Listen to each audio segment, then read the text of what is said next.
Hi everyone, welcome to my channel. If you've been here before, thanks for coming back and watching. If you're new, special welcome to you. If you like what you see, think about subscribing or leaving a comment and liking the video. If not, just simply enjoy. I'm glad you're here.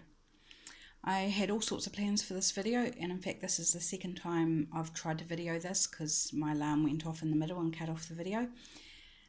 I wanted to do it with my proper camera and tripod, but issues around that as well. I won't bore you with the details. So I'm holding my phone again, and I'm hoping I can keep it as steady as possible for you. No guarantees though, I'm sorry, because I suspect I won't be able to, especially when I come to try and work in the journal. I can't do everything that I wanted because I can't hold the phone and do those things as well, so I'm just going to show you what I was going to do, and hopefully you get the idea. So first I want to talk about these shapes that I've got in front of me. I was sent some Happy Mail, and inside the Happy Mail she accidentally sent me the die. Was caught up in the shapes that she sent me. So I contacted her, and she was heading away for 6 weeks and said I was more than welcome to use it while she was away. So it got to the end of the 6 weeks she was going to be away, and I was like, I haven't used it yet. So I've been madly cutting out shapes, but she is actually back from holiday now, so I need to get it sent away. But I want to do a few more just before I do, so hopefully I'll get it in the post this afternoon. So it's a scallop circle. I don't have scallop circles myself, so it was really nice to have one to play with. Just the one size. So I've been cutting out, and I just grabbed what was on my desk and cut the available real estate, you could say, from it out of this scallop. So I had some textured card there, some scrapbooking card and papers. I think that one was actually a 6x6 paper pad. That's a scrapbooking page, and just whatever I had, random colours, random textures, some textured scrapbook cardstock, just whatever I had to hand. So there was no thought, it was just grab and cut, whatever I could, until I started to sort of run out of my scrapbooking scraps that I had on hand. I've got heaps more in drawers and in various places, but I just wanted quick and easy, and that's really pretty like that. So it's all scrapbook paper. This is just plain cardstock from a bit I die cut something else out of. It's a dark green, if you can see that. This is a pad of paper. I just picked it up from the Warehouse. It's a New Zealand store. Has some good cheap products. It's actually quite heavy paper, and a nice cloudy background, so that'd be quite cute on something. Quite a few of those. Some just plain copy paper, but it's coloured. Some atlas pages. Oops. And you get a choice of which side you want to use too. Sorry, I was lowering the phone and getting out of focus there. Okay. I had one painted book page on my desk, so I cut out a couple from that. Kind of groovy. That was a paper pad from a hotel. This is the Christchurch Cathedral, which unfortunately has been damaged in the earthquakes back in 2011, I think it was. And the pads were actually from a hotel that was in Christchurch that no longer exists. It was pulled down after the earthquakes. My husband used to work there. And then I found this magazine page sitting on my desk of hydrangeas, and it's just regular gardening magazine paper, but they look really pretty. A bit of a shine on them. And I had a bit of writing paper on my desk too. I had written a note on top, and the bottom was free, so I die cut that. So I'm going to show you what I'll do with those. I've got 3 of those. I'm going to do something with those in my journal. And then, since I'd basically run out of sort of loose scraps, I turned to a magazine that, this one actually, that I had already been through and cut images out of. I love these types of magazines for cutting out because the paper is good, thick paper, and it's matte. It's not shiny. There's several magazines of this type out there. This one's a New Zealand magazine. There's Frankie, made in Australia, which has got the same type of paper. And besides the fact that it's matte and thick, it also has a kind of just a different look to the illustrations and the photographs in there. They're softer, they're gentler, they're just really pretty. So if I can find these magazines either in a secondhand shop or giving away on Facebook, I grab them. Absolutely. If they're in my area, I will grab them because they are just so good for their illustrations, for their paper, and for what I'm going to show you in a minute.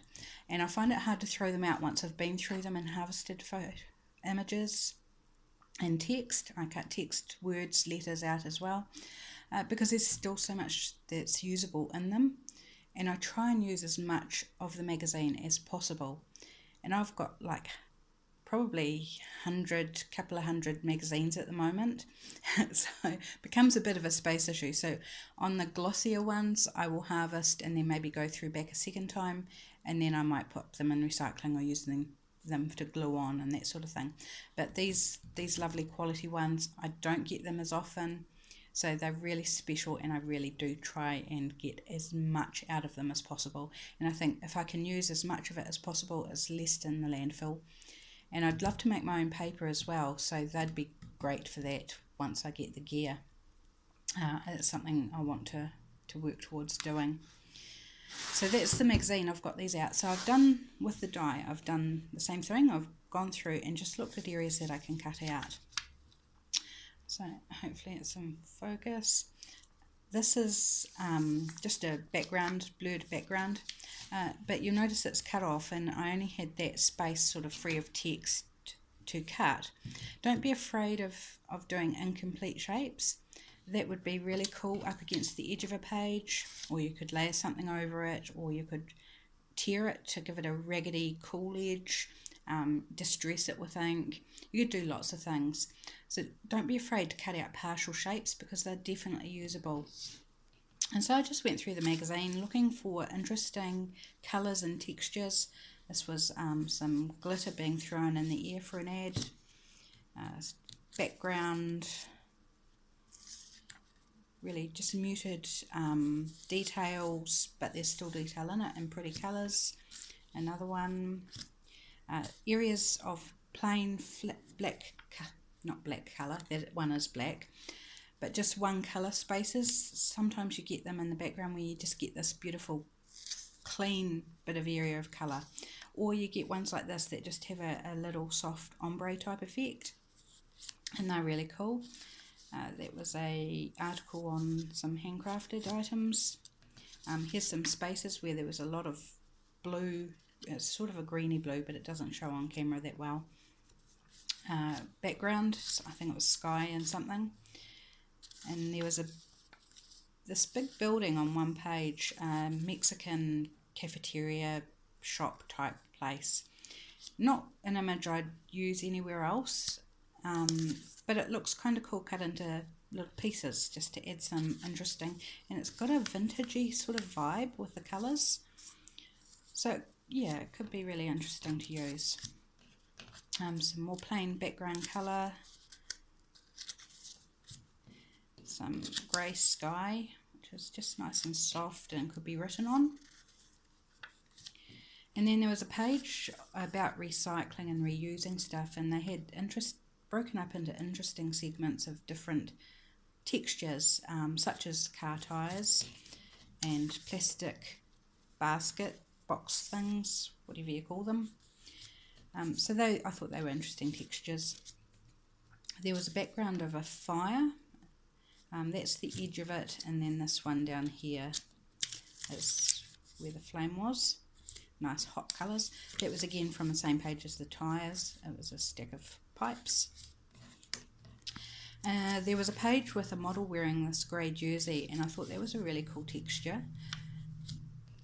And there's a couple more of that, and this one I thought could actually be written on. It's like lines, so if you pop that down on your page in that form, then you could definitely use it as a journaling spot. Be really cool with a white pen or a really dark pen, or even just used as a heading, so some nice big lettering that would show up. Here's another one from the jersey. And then this one came from the back cover, so it's quite thick cardstock. It was a black and white image of the grass, and I thought it's not going to focus up close. Really cool texture in that one. And plain in terms of colours, not busy. And then this is the last wee one I wanted to show you, that from the magazine. I just had this was the edge of the page, and I had this little bit here that I could cut, and I'm going to show you how I'm going to use that. So definitely don't be afraid of cutting not only partially.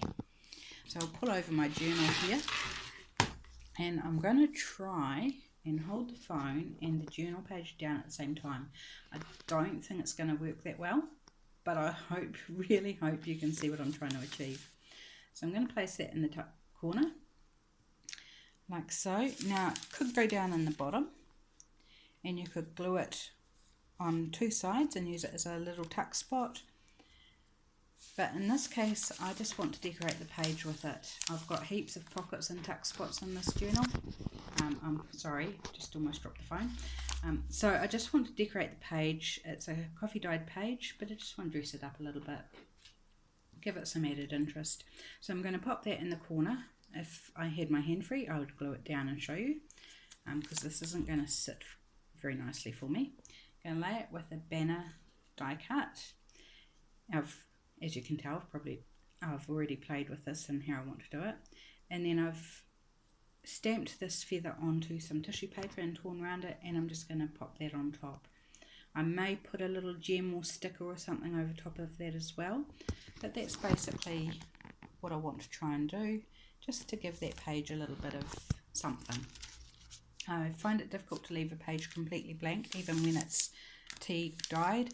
I just need to do something. It's like a compulsion. So that's the other. Now return back to these ones that I cut from the writing pad. And I thought these would be awesome for journaling. And I do like to try and use shaped journaling spots in my journals, because I just think it's a little bit different. It's fun, and you can use them for like I've got 3 here, so it would be like a who, what, when, or when, who, why, whatever you wanted. Or you could use them as headings. You could use them to put succinct little notes about something, or for different days, or different thoughts about the same thing.